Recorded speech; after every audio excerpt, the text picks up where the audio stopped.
ಅಭಿವೃದ್ಧಿಗೆ ಸಿದ್ಧಾಂತಕ್ಕೆ ಧಕ್ಕೆಯಾಗುವುದಿಲ್ಲ. ಯದುವೀರ್ ಕೃಷ್ಣದತ್ತ ಚಾಮರಾಜ ಒಡೆಯರ್, ಕುಶಾಲನಗರ.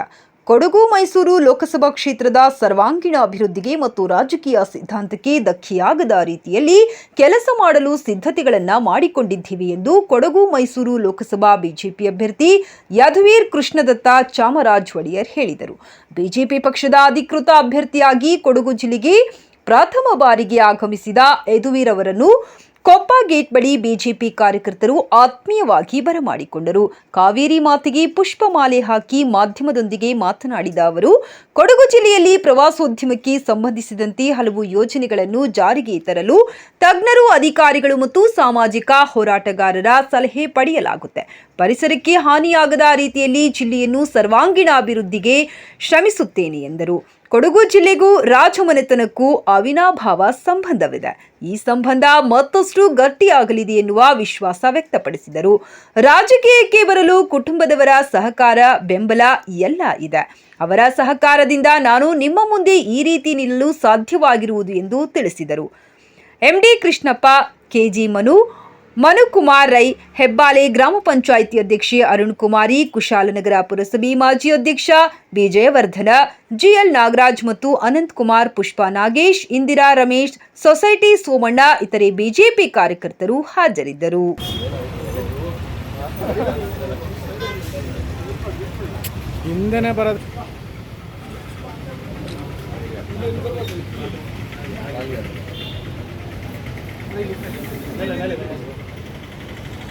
भारत माता के जय, भारत माता के जय।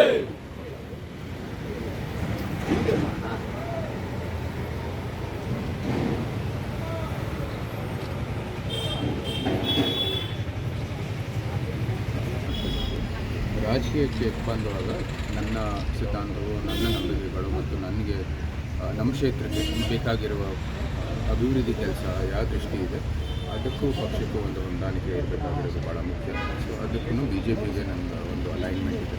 ಸೊ ಅದಕ್ಕಾಗಿ ಬಿ ಜೆ ಪಿನ ಒಂದು ಸೂಕ್ತವಾದ ಪಕ್ಷ ಅನ್ನೋದು ನನ್ನ ಆಯ್ಕೆ. ಅವರು ಕೂಡ ನಮ್ಮನ್ನು ಆಯ್ಕೆ ಮಾಡಿದ್ದಾರೆ. ಅದು ನಿಜವಾಗ್ಲೂ ಸಂತೋಷದ ವಿಷಯ. ಕೇಂದ್ರದ ನಾಯಕರು ಮತ್ತು ಸ್ಥಳೀಯ ನಾಯಕರಿಗೆ ನನ್ನ ಕೃತಜ್ಞತೆಗಳನ್ನು ಸಲ್ಲಿಸಿದರು. ಸರ್, ಪ್ರತಾಪ್ ಸಿಂಹ ಅವರು ಅದು ಸೂಚನೆ ಬಂದಿದ ತಕ್ಷಣವೇ ಅವರು ಕರೆ ಮಾಡಿದರು. ಎಲ್ಲ ರೀತಿಯ ಸಹಕಾರ ಕೊಡ್ತಾರೆ ಅಂತ ಹೇಳಿದ್ದಾರೆ. ನಮಗೆ ಸಂಪೂರ್ಣವಾದ ವಿಶ್ವಾಸ. ಸರ್, ಆಯ್ಕೆ ನಮ್ಮ ಕೊಡಗು ಜಿಲ್ಲೆಗೆ 9 ವರ್ಷದಿಂದನೂ ಹೋಗ್ತಾ ಇದ್ದೀನಿ. ಇಲ್ಲಿ ಎಲ್ಲ ನಮ್ಮ ಬೆಂಗಳೂರಿನವ್ರಿಗೆ ಹೇಗೆ ಮೈಸೂರಿದೆ, ಮೈಸೂರಿನವ್ರಿಗೆ ಕೊಡಗು ಇದೆ. ಸೊ ಅದು ಮೈಸೂರು ಕೊಡಗು ಈ ಸಂಬಂಧವನ್ನು ಮುಂದುವರಿಯೋದು ಈ ಒಂದು ರಾಜಕೀಯ ನಿಟ್ಟಿನಲ್ಲಿ ನಿಜವಾಗ್ಲೂ ಒಂದು ಸಂತೋಷದ ವಿಷಯ. ಮತ್ತು ಮೈಸೂರಿನವರಿಗೆ ಕಾವೇರಿ ತಾಯಿನ ಮಾತೆ, ಕಾವೇರಿ ಉದ್ಭವ ಆಗೋದು ನಮ್ಮ ಕೊಡಗಿನಲ್ಲಿ. ಸೊ ಅದು ಕಾವೇರಿಯ ಸಂರಕ್ಷಣೆ ಮಾಡುವಂಥದ್ದು, ಪರಿಸರದ ಕಾಳಜಿಯೊಂದಿಗೆ ಅಭಿವೃದ್ಧಿ ಮಾಡೋದು ಇವತ್ತು ನನ್ನ ಒಂದು ಈ ರಾಜಕೀಯದ ಮೂಲಕ ಮಾಡುವಂಥದ್ದು ನನಗೆ ಒಂದು ಅವಕಾಶ ಕೊಡಿ ಅಂತ ಕೇಳ್ತಾ ಇರೋದು. ಅದೇ ಭಾಳ ಮುಖ್ಯವಾದದ್ದು. ಈಗಿನ ಕಾಲದಲ್ಲಿ ಪರಿಸರದೊಂದಿಗೆ ಒಂದು ಆರ್ಗ್ಯಾನಿಕ್ ಡೆವಲಪ್ಮೆಂಟ್ ಮಾಡಬೇಕಾಗಿರೋದು ಭಾಳ ಮುಖ್ಯ. ಸೊ ಅದು ಎಲ್ಲಕ್ಕಿಂತ ಜಾಸ್ತಿ ಆಗಬೇಕಾಗಿರೋದು ನಮ್ಮ ಕೊಡಗುನಲ್ಲೇ. ಯಾಕೆಂದರೆ ಇಲ್ಲಿ ಪರಿಸರದ ಮೇಲೆ ಇಲ್ಲಿ ಎಲ್ಲ ಆರ್ಥಿಕತೆಯನ್ನು ಕೂಡ ಅವಲಂಬಿಸುತ್ತದೆ. ಸೊ ಅದಕ್ಕಾಗಿ ಅಂಥ ಒಂದು ಅಭಿವೃದ್ಧಿಯ ಮಾರ್ಗದಲ್ಲಿ ಕೊಡಗು ಅಭಿವೃದ್ಧಿ ಆಗುತ್ತೆ. ಆರ್ಗ್ಯಾನಿಕ್ ಆಗಿ ಪ್ರಕೃತಿಯ ಒಂದು ಕಾಳಜಿ ಇಟ್ಕೊಂಡಾಗಿ ಸರ್, ಸ್ಥಳೀಯರ ಜೊತೆ ಬಾಂಧವ್ಯ ಇದೆ, ನೇರವಾದ ಸಂಪರ್ಕ ಇದೆ ಕೊಡಗುವಿನ ಎಲ್ಲ ಜನಾಂಗಕ್ಕೆ. ಮತ್ತು ಇಲ್ಲಿ ಸ್ಥಳೀಯ ನಾಯಕರ ಜೊತೆ ಒಂದು ಸಂಬಂಧ ಇದೆ. ಅದು ಮುಂದುವರಿತಾ ಹೋಗುತ್ತೆ. ಆದರೆ ಇದು ರಾಜಕೀಯ ಕ್ಷೇತ್ರದಲ್ಲಿ ನಮ್ಮ ಇದು ಅಭಿವೃದ್ಧಿಯ ಕನಸು. ಅವ್ರ ಜೊತೆನೂ ಒಂದು ರೀತಿಯ ಹೊಂದಾಣಿಕೆ ಇರುತ್ತೆ. ಅವರೆಲ್ಲರೂ ಸಹಾಯ ಬೇಕಾಗಿದೆ ಒಂದು ಅಭಿವೃದ್ಧಿ ತರೋದಕ್ಕೆ. ಅವರು ಜನರ ಪ್ರತಿನಿಧಿಯಾಗಿ ಆದ ನಂತರ ಅದೆಲ್ಲ ಬಿಟ್ಟು ಹೋಗುತ್ತೆ. ಎಲ್ಲ ಪ್ರತಿನಿಧಿ ಆಗಿರೋ ಪ್ರತಿಯೊಬ್ಬರಿಗೂ ಪ್ರತಿನಿಧಿ. ಕೊಡಗು ಮೈಸೂರು ಅಭಿವೃದ್ಧಿ ಚಿಂತನೆ ಏನಿದೆ ಸರ್ ಮುಂದೆ?